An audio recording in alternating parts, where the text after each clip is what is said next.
know. So this is a live video, and people are like, what is happening here? I have with me a filmmaker and a comedian. You're doing everything this weekend. Toni, Nagy. Hi. I'm Alyssa, and this is Bad Mom Jokes, and we're at the Palm Springs Comedy Festival. And I met her last night because I stumbled into the screening of your series. It's a comedy series. Yes. What it is. Yeah. Yeah. And I have to say, it's really edgy, and I loved your female perspective. Thank you. And how did that? I was curious what birthed that. You know, that it was so uniquely feminine as opposed to the male perspective on sex. Well, I have been doing sketch comedy for about 14 years now, and I think that my whole objective is to kind of take political and social issues and try to make them digestible. Okay. And I think that like feminism has become really hot in this specific way. For sure. Yeah. In these past couple years. Yeah.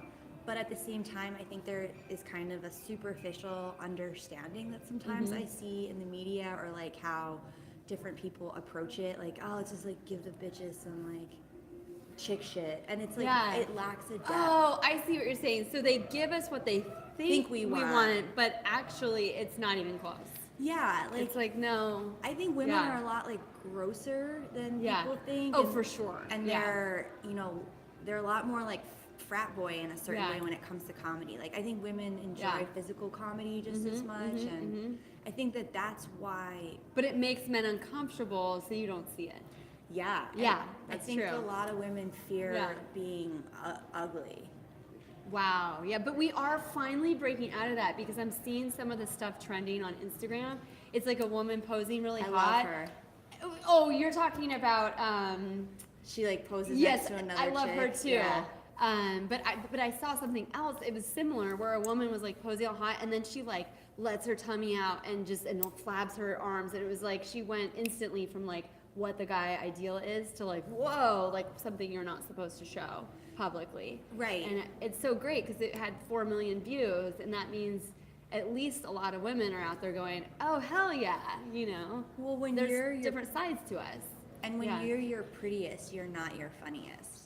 Yeah, and that's the same for men too. Like if it's like a guy's trying to look his hottest, he's not going to be his funniest. Yeah, because you're not as relatable. Yeah, and you're just too self-conscious. Right. People can't laugh at you. And you have to have a real vulnerability. When doing comedy of like not being self-aware. Yeah. That's interesting. I like the way you put that. I think that actually hits it right on the head. Yeah. Cool. Yeah. How long have you been doing comedy? I've been doing stand-up for a couple years now. Yeah. I got into it because I was on the Risk Storytelling podcast, and I had like submitted my work, but I never looked at the website because I'm not I know like everybody Googles, but I'm just of a generation that's a little past like that instinct. Right. So I was like, oh, this apply, and then they were like, you got in, and I was like, oh, cool. So I thought storytelling, I was going to be at a cafe. You know, and it was gonna be like cool. So it was a story mic. It was. Where you tell a story live. It was a live podcast at the end of the Boston Women's Comedy Festival, and there were 300 people there. Wow, and that is so cool. And that was your first time performing like that? That was my first time talking into a microphone. That's so cool. And it went well because you liked it. Well. Yeah, and you kept doing it. Yeah. And so how hard was it after that? Because here's the thing, I feel like so many comedians have a story of like that first time they did stand up and everyone laughed and it was such a rush. And then that's not the thing that happens every time you do stand up. You know what I mean? Like there's those times you're like, oh, it's not always going to be like hitting it on the head. You know? Well, I had done, after that I did like a couple open mics and those felt okay. And then I filmed a movie that I shot myself and directed myself. Wow. I worked for 30 days on it. Yeah. And then like I had this comedy thing because I'd won this festival and I had this performance 2 days after I ended shooting. And it was like the way I bombed was like so profound. You know, it's like I didn't just like suck the air out of the room. I like vacuumed all the air out of the room. And because I was like so tired from the movie, I had no energy to like try to like bring the audience back. Yeah. And I gotta say, like, I learned so much from that bombing experience. Of course, you do. You have to bomb. That's how you grow, And the person after me, he had to work so hard to get the energy back. To get it back. Yeah. And he was like my guru. I learned from him. Oh wow, because you knew him outside of that. No, I never met this guy in my life. But you watched what he did. Yeah. Interesting. I had to wait for my friends. Got it. And so you had to see the mess that you left and how he dealt with it and cleaned it up. How he cleaned it up for me. Okay, awesome. So I was like, oh, okay. But that's the thing. I mean, the best comedians have so many times that they bomb, and I do think you grow because you learn like different situations, call for different things, and right. And you also just learn that to like not care in a certain for way. sure, you can't care. Yeah, no, you will not last a couple months in stand-up if you care about that. No, you have to let go. You have to have really tough skin. Yeah, for sure. So that's how I got into it. And I just like applied to a bunch of festivals. Good for you. And contests. But here's my thing. So you said you're a mom. Yeah. So how do you balance traveling and doing all this with motherhood? I'm personally asking because I'm having difficulty balancing stand-up and kids and all that. So my daughter's 8, and I only have 1. Yes, so that's it's different. Like there's a huge difference. Yeah. I mean, I think the difference between no kids and 1 kid is as profound as 1 and 2. Okay. Because if I'm like, we watch my kid. Yeah. So easy, right? But if I'm like, we watch my 3 kids. Like, no. Yeah, my friend just had her 3rd, and she's really struggling. Even her babysitter won't watch all 3 at the same time. She's like, do I hire 2 babysitters? I'm like, no, you find a new babysitter. Yeah. So 1, I think, makes a difference. And, you know, I also just felt like the first couple of years I was just like really so in it there. And then once she turned 5. That is the magic number, isn't it? Yeah, they're in school full time. You have your own life, your own much friends. more independent. That's true because my background is filmmaking. Oh, cool. And that's what I did before kids. But then I found that was so time consuming, and I mean 24-hour a day. I took a break from that. Yeah. And that's why YouTube's kind of my way of like doing, and comedy is like a little bits and pieces. I can do it in small increments. Yeah. And I won an award at the San Luis Obispo Film Festival, and afterwards, one of my gurus from childhood, who is an amazing dance instructor, Susie Miller. You're a dancer? I used to be. I'm a dancer too. And we were noted. I was saying we were twinsies too. We have the same hair. Full disclosure, mine's a hairpiece. What? So I'm so jealous of your bangs because you guys look at. I just got them. Hey, so you I literally just got them. You have like the perfect haircut. It's real. But we look the same. I know, right? We're the same person. Yep, we are. I found my twin, and I'm so excited because I'm like, I love you, so this is great. Because inside and out. So your guru, the dancer. So thank you. You're awesome. She came up to me afterwards and she's like, I see so many amazing things for you as a filmmaker. And then I told her, I think I'm going to start trying to have kids. And she just went, whoosh. And I said, oh, but it's not that big of a deal. Like, it'll be like 2 years time out. And she's like, try 5. And at the time I was like, no way. I don't think I would have had kids if I knew it was a 5. And then if you have 2, it's a 7, or 8 in my case. But anyway, so I always ask creative parents, like, how do you balance this? Because it's not something, we are doing this out of passion. We're doing this out of, we feel compelled to do it. It's not that this is some amazing industry where we're going to make so much money. Right? So I think that, like, for me, having a child really opened me up as an artist. For sure. And I know that that's not always what people assume, you know, but I just had a much different relationship to time. Yes. I'm very efficient. Yes. And then as a director, that's true. I feel like mommy brain is like very helpful as a director because I can hold a lot of information in my head at one time. And stay calm. I can stay calm. Yeah. I can manage a variety of emotions. I can intuit emotion. Yeah. So I think it's just like having the patience of like when your family's ready. When they're ready. Yeah. My daughter's 3 and she will say like, don't go comedy, and I only go twice a week when my husband's with them at night, you know. So I don't think she's quite there. Where my son is 6, and he's like, go follow your heart. Yeah, you know. So he's good. He's like, good. I got my video games in my life, like you said. Yeah. So a couple more years. You're almost out. I'm almost out. I'm baby stepping out. Yeah. Yeah. and I have to say, that's interesting that you say that mommy brain is very similar to what a director needs to have. Yeah. Because a lot of people talk about, my kids are very full, like they're like hard kids. You know what I mean? Like my son is full boy all over the place. You're constantly on him. My daughter now is diabetic, so I'm like doing the shots all day long. And people say, "Oh, you're so calm," and I tell them, I was on a set with one of my films with 30 kids, you know, and 30 parents watching me. And if you can stay calm with like your assistant AD telling you you're running out of time, and kids that don't know how to even pronounce the words correctly, and you can stay calm in that, like it really prepares you for being a parent. Yeah. So it's interesting that I discovered it, we kind of flipped. Yeah. That you said, oh, mommy brain is helping me as a director, and I'm like, my director brain is helping me as a mommy. Yeah, that's cool. I like that. At what point were you like, okay, I want to pursue this full time? Was there a moment when that kind of... Yeah, in my 20s, I was really interested in activism. Okay. And you can completely tell with your comedy, yeah, and I love it.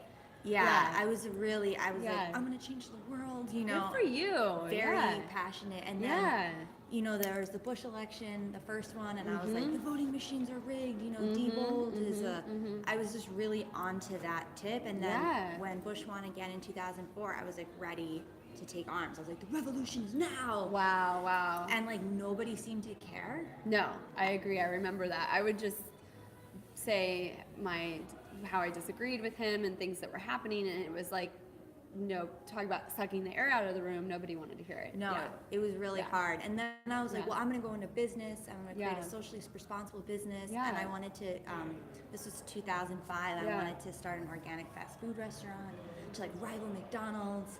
And I was just like, I had a lot of... the ambition. That's so awesome. A lot of dreams. But I was like before my time. And I think that it was just like financially not viable. Like the public wouldn't have paid the economics of it. So then I kind of took a break because I was having some health and stress issues, and that's how I like really started diving into like writing and filmmaking. Wow. And then I just taught myself. I used to use Final Cut, so I taught myself Final Cut Pro, and like would just make these videos, and then like that eventually I did a 10-day silent meditation retreat. And then I started writing, and so it's just like, it's been a long process, but I think that once I had my kid and I was just like really committed to myself as a writer, filmmaking was just an avenue to get my writing out. Of course. And then comedy is just an avenue to get my writing out, and then performing. So it's all, I think above all, I'm a writer first. Yes. Like I spend like 6 days writing like 6 hours a day for the last decade. Wow. And I think that's interesting that you started with the activism, because I do think stand-up comedy, you have a platform and you write your material. So it really is incredibly empowering, as opposed to saying being an actor and you're performing someone else's material. Right. You have complete creative control. So I think like, that does seem like a natural progression.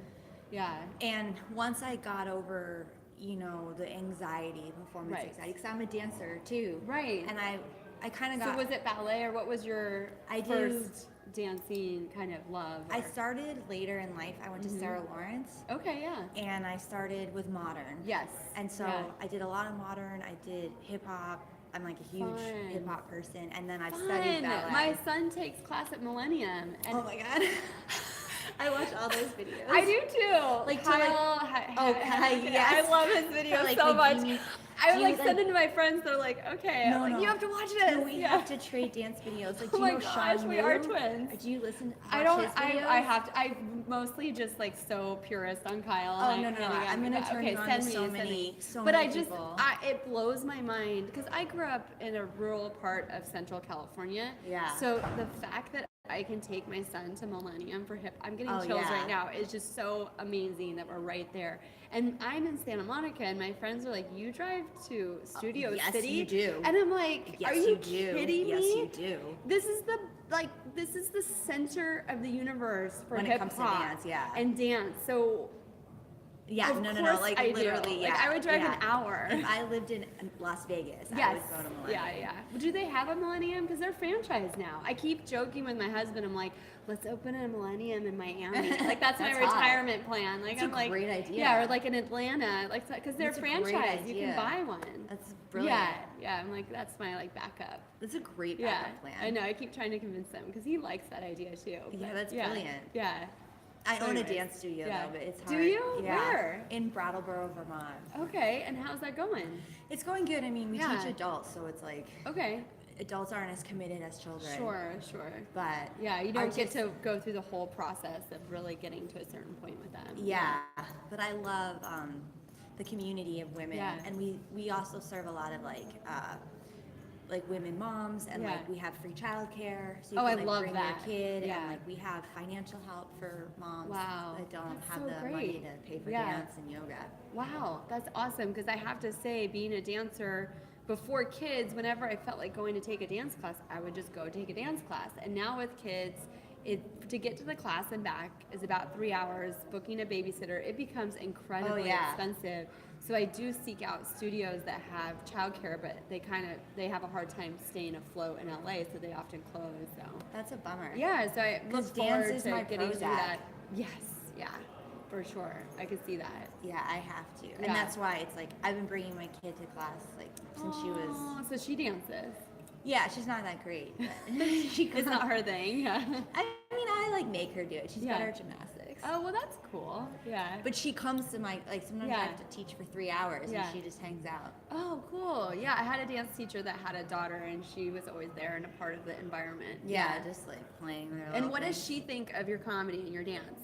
She's really into it. She loves Jim Gaffigan. That's her favorite comedian. Yeah. So she like gets the concept of what I'm doing, and like she always comes to my dance performances. I do a lot of like performance art at my studio too. Like I wrote a play where I was Trump's penis. Yeah. And like the whole time. Is that where the penis shots came from? Because in her films, in between the inner, what do you call that? Like the insert? Yeah, the insert, like dividing them, it would be like her floating by in a penis suit. It was brilliant. Yeah. And so like she like saw this play where I'm just like dressed as a giant dick, and then my business partner is a giant vagina. Yeah. I was like, this is an important education. It is. Yeah. I really believe, let's talk honestly with our kids about everything, because not everything, you do it in stages.